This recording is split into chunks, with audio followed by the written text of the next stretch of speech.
नौकरी का झांसा देकर ऑनलाइन ठगी का मामला सामने आया। वाटोड़ा की 25 वर्षीय युवती से अलग अलग किस्तों में 1.5 लाख रुपए ट्रांसफर कराए गए। पुलिस ने अज्ञात आरोपियों के खिलाफ मामला दर्ज कर जांच शुरू कर दी है। फिर्यादी आहे एक 25 वर्षीय युवती फिर्यादी आहे आणि ती बीटेक शिक्षण झालेलं आहे। तिला नोकरीची आवश्यकता होती आणि ती नोकरीचे सोशल मीडियावर नोकरीच्या शोधात असताना तिने वर्क इंडिया जॉब सर्च हे एक ॲप तिने तिच्या मोबाईलमध्ये डाउनलोड केलं आणि त्या ॲप डाउनलोड केल्यानंतर तिला वेगवेगळ्या व्हॉट्सअपवरून तिला कॉल येणं सुरू झालेले होते। त्याच्यामध्ये सुरुवातीला तिला फॉर्म भरण्यासाठी पैसे तुम्हाला पाठवावे लागेल, QR कोड पाठवला गेला फॉर्म भरण्यासाठी काही 5,000ची रक्कम। त्यानंतर मग तुमचा मेडिकल करावे लागेल, तुम्हाला आम्ही नागपूरच्या एअरपोर्टमध्ये जॉब देतोय असं आम्ही दाखवलं गेलं आणि तुमचं मेडिकल करावं लागेल, त्याच्यासाठी तुम्हाला 20,000 रुपये भरा। तुम्हाला तुमचा आता ड्रेस घेतला जाईल, तिथे युनिफॉर्म लागेल, त्याच्यासाठी 7,500 रुपये भरा। असं करत वेगवेगळ्या कारणं देऊन वेगवेगळ्या मोबाईल नंबरवरून व्हॉट्सअपद्वारे कॉलिंग करून आणि तिला QR कोड पाठवून वेगवेगळ्या इसमांनी तिला ते पैसे ऑनलाईन रित्या तिने पाठवायचं तिला भाग पाडण्यात आलं आणि तिच्यानंतर लक्षात आलं की आपल्यासोबत ही अशा प्रकारे फसवणूक होते, असा कोणताही जॉब आपल्याला याच्यातून भेटणार नाहीये आणि हे ऑनलाईन तिच्यासोबत फसवणूक झालेली असं तिच्या लक्षात आल्यानंतर तिने त्या युवतीने जो आपला सायबरचा फ्रॉड संदर्भातला जो हेल्पलाईन नंबर आहे 1930 या नंबरवर तिने तक्रार दिल्यानंतर पोर्टलद्वारे तक्रार आमच्याकडे प्राप्त झाली।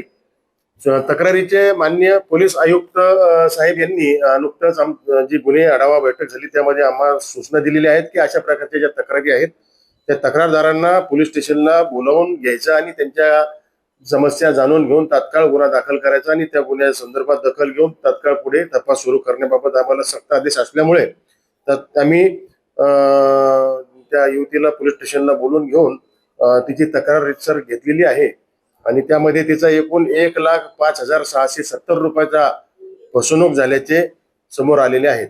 आता यामध्ये जे मोबाईल नंबर वापरलेले आहेत, ऍप वापरलेला आहे, या संदर्भातील आम्ही माहिती घेऊन पुढील तपास स्वतः करत आहोत।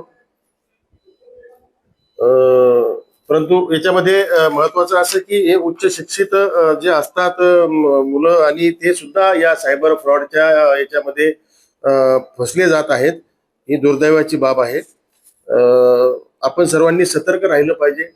वारंवार नागपूर शहर पोलीस दलातर्फे आवाहन केलं जातं, दररोज पोलीस ठाणे मार्फत व कॉर्नर मीटिंग घेतल्या जातात, वेगवेगळे सेमिनार आम्ही हे केलेले आहेत आणि या संदर्भात सोशल मीडियावर सुद्धा आम्ही वारंवार आव्हान केलेले आहेत। माननीय पोलीस आयुक्त साहेब यांच्या मार्गदर्शनात मोठ्या स्वरूपात आम्ही नागपूर शहरामध्ये सायबर जनजागृतीचे कार्यक्रम घेत आहोत। तरी सुद्धा यामध्ये गुन्हे घडतच आहेत। या गुन्ह्याला प्रतिबंध महत्वाचा, जेव्हा आपण सतर्क राहू आणि कोणत्याही आमिषाला बळी पडणार नाही तेव्हाच या गुन्ह्यांना व्यवस्थित प्रतिबंध होणार। आम्ही तर नक्कीच याच्यात तपास करून आरोपी जेरबंद करणारच आहोत, परंतु यावर आपणही सतर्क राहून जर काळजीपूर्वक व्यवहार केले आणि कोणाच्याही आमिषाला बळी नाही पडलो तर असे गुन्हे घडणार नाही। त्यामुळे मी या माध्यमातून सर्वांना आवाहन करतो की आपण सायबर फ्रॉड संदर्भात सतर्क राहावं आणि कोणत्याही प्रकारे कोणाच्याही आमिषाला बळी न पडता कोणत्याही स्कॅनरवर अननोन नंबरवर आपले बँक डिटेल्स देऊ नये किंवा कोणताही आर्थिक व्यवहार करू नये।